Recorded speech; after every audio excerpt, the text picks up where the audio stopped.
5 राज्यों में चुनाव हुए। 3 राज्यों में बीजेपी ने प्रचंड जीत हासिल की है।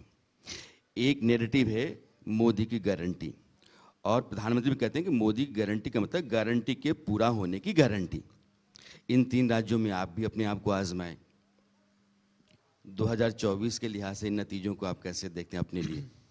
देखिए, पहली चीज तो ये है, क्योंकि आपने मोदी की गारंटी की बात करी, तो सबसे पहले किसी नेता की गारंटी इस देश में प्रचलित हुई, लोगों ने उस पर विश्वास किया और वोट दिया, वो थी अरविंद केजरीवाल की गारंटी। अच्छा।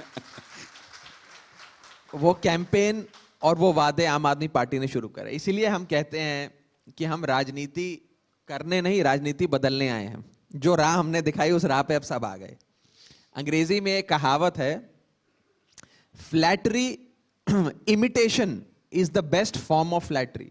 यानी कि किसी शख्स ने आपकी तारीफ करनी है या आपको सलाम ठोकना है, तो वो आपके द्वारा किए गए काम की कॉपी कर ले, खुद करने लग जाए, वो आपका सबसे बड़ी आपकी वाहवाही है। ऐसा ही कुछ होता नजर आ रहा है। मुझे याद आता है कि मैं इंडिया न्यूज के इसी मंच पे यहां बैठा था, शायद पिछले साल की बात है, और जो शख्स मुझसे इंटरव्यू ले रहे थे, आपकी जगह थे, उन्होंने मुझसे डट कर सवाल पूछे और कहा कि ये अरविंद केजरीवाल की गारंटी के नाम पे आप चुनाव लड़ते हैं कि केजरीवाल की गारंटी है चुनाव दे दो, वोट दे दो, केजरीवाल की गारंटी है कि मुफ्त बिजली मिलेगी, केजरीवाल की गारंटी है कि मुफ्त तीर्थ यात्रा मिलेगी, केजरीवाल की गारंटी है कि महिलाओं को बस यात्रा मुफ्त मिलेगी। ये क्या केजरीवाल की गारंटी लगा रखी है आप लोगों ने? तब मैंने आपको जवाब दिया था कि ये गारंटी जो है ये एक सोशल सिक्योरिटी नेट है, जिसके तहत एक इंसान को सम्मानजनक जीवन जीने के लिए जितना पब्लिक ट्रांसपोर्ट, जितनी एजुकेशन, जितनी बिजली पानी चाहिए होती है, वो देना सरकार का कल्याणकारी कार्य है। और सिर्फ हम नहीं देते, इस दुनिया के कई विकसित देश देते हैं। और वो देश विकसित इसलिए नहीं है और इसलिए नहीं दे पाते क्योंकि वो विकसित हैं। वो विकसित देश इसलिए बने क्योंकि उन्होंने अपने लोगों को ये सारी चीजें मुहैया कराई। आज उसी रास्ते पे चलती हुई बीजेपी नजर आती है। मैंने तो आपके लिए सवाल पूछा कि 3 राज्यों में आपका जो मैं आ रहा हूं, उस पे आ रहा हूं, क्योंकि आपने मोदी की गारंटी की बात करी, इसलिए मैं कह रहा हूं, क्योंकि जिन लोगों ने हमारे इन वादों को रेवड़ी कहा, आज वो मजबूर हो गए हमारे उन वादों को चुनावों में अपने मैनिफेस्टो में लिखकर वोट बटोरने में। खैर, मैं इसे भी आम आदमी पार्टी के मॉडल की जीत मानता हूं। 3 राज्यों में अवश्य बीजेपी जीती है, उनको मेरी बहुत बहुत बधाई। 2024 का चुनाव और राज्यों का चुनाव भिन्न होता है, और ये इसका सबसे महत्वपूर्ण उदाहरण आप दिल्ली में देखते हैं, या आपने उड़ीसा में देखा। उड़ीसा 2019 के चुनाव में लोकसभा और विधानसभा का चुनाव साथ में हुआ, 14 में भी लोकसभा और विधानसभा का चुनाव साथ में हुआ। तो जब मतदाता कमरे में जाता है वोट डालने अपने पोलिंग बूथ पे, तो 2 मशीन होती है उसके सामने। आप और हम तो दिल्ली या पंजाब में वोट डालते हैं, यूपी में वोट डालते हैं, तो हम तो जब जाते हैं तो 1 मशीन होती है कमरे में और उस पर बटन दबाना होता है। उड़ीसा का मतदाता जब जाता है तो 2 मशीनें होती हैं उसके सामने। एक बटन दबाकर वो प्रधानमंत्री चुनता है, एक बटन दबाकर वो विधायक चुनता है, मुख्यमंत्री चुनता है। और उड़ीसा राज्य ने वो मॉडल दिखाया है कि कैसे एक बटन दबाकर उन्होंने एक पार्टी को वोट दिया और दूसरा बटन दबाकर दूसरी पार्टी को वोट दिया। तो कहने का मतलब यह है कि राज्य के चुनाव को राष्ट्रीय चुनाव से तोलकर, उसे नापकर देखना सही नहीं होगा। इस देश को एक विकल्प की आवश्यकता है, और वो विकल्प तभी आएगा जब एक नए प्रकार की राजनीति, एक नए प्रकार की पॉलिटिकल वोकैबुलरी देश के जनता के भीतर हम लोग जाकर पहुंचा पाएंगे। इसमें कोई दो राय नहीं है कि भाजपा एक मजबूत पार्टी है, इसमें कोई दो राय नहीं है कि वो भी 3 चुनाव जीत कर आई है, लेकिन इसमें भी कोई दो राय नहीं है कि आज देश एक विकल्प चाहता है।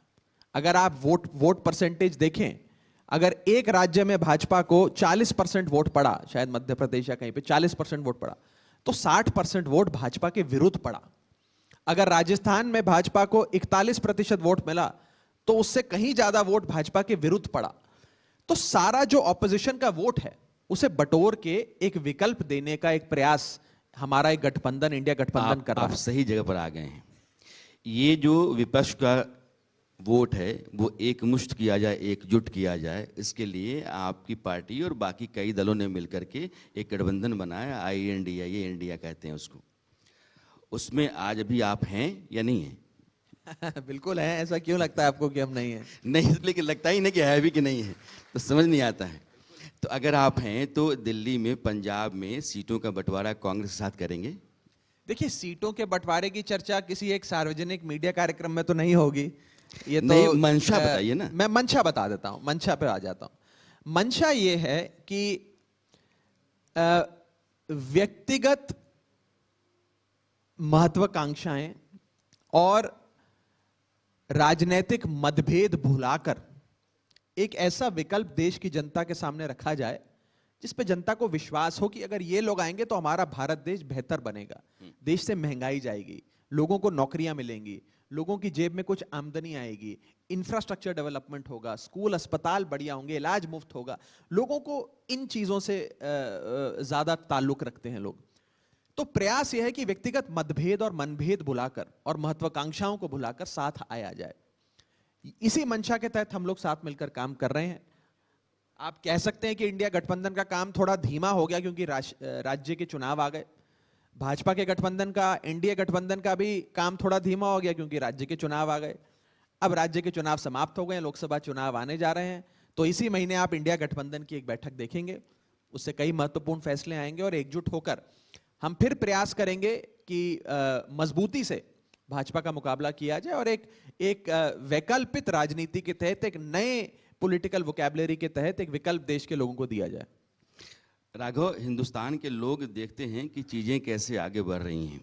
जून में आपकी पहली बैठक हुई, दिसंबर है और अभी फरवरी में चुनाव अनाउंस हो जाएंगे। आपके पास 2 महीने बचे हुए हैं। 6 महीने में आप एकजुट नहीं हुए, 6 महीने में आप एकमत नहीं हुए, 6 महीने में सीटों की साझेदारी नहीं बन पाई। आपको 2 महीने में बनती हुई नहीं, दिख रही ऐसा है? एकजुट नहीं हुए इस कथन से मैं सहमत नहीं हूं। बिल्कुल एकजुट हैं, हर मुद्दे पर एक साथ खड़े होते हैं, पार्लियामेंट के भीतर भी, पार्लियामेंट के बाहर भी। हम तो संसद के भीतर, आप हमें रोज देखते हैं, सब एकजुट होकर आवाज बुलंद करते हैं सरकार के खिलाफ। कल ही का उदाहरण लीजिए, चीफ इलेक्शन कमिश्नर की अपॉइंटमेंट की नियुक्ति का जो बिल आया, सब लोगों ने साथ मिलकर सरकार के कानों तक अपनी और देश की जनता की आवाज पहुंचाई। तो ये कहना ठीक नहीं होगा। देखिए, मैं एक बड़ी बात करता हूं। इस देश में आज से एक बार पहले आजाद भारत के इतिहास में ऐसा ही एक प्रयोग हुआ था, और वो प्रयोग 77 में हुआ था, जब इस देश की तमाम राजनीतिक पार्टियों ने साथ आकर उस समय की एक शक्तिशाली सरकार को चुनावों में हराया था। जो लोग साथ आए थे 77 के चुनाव में, मैं तो तब पैदा नहीं हुआ था, जो हमने इतिहास के पन्नों में पढ़ा, उस चुनाव में जनता पार्टी की छतरी के नीचे सब लोग साथ आए।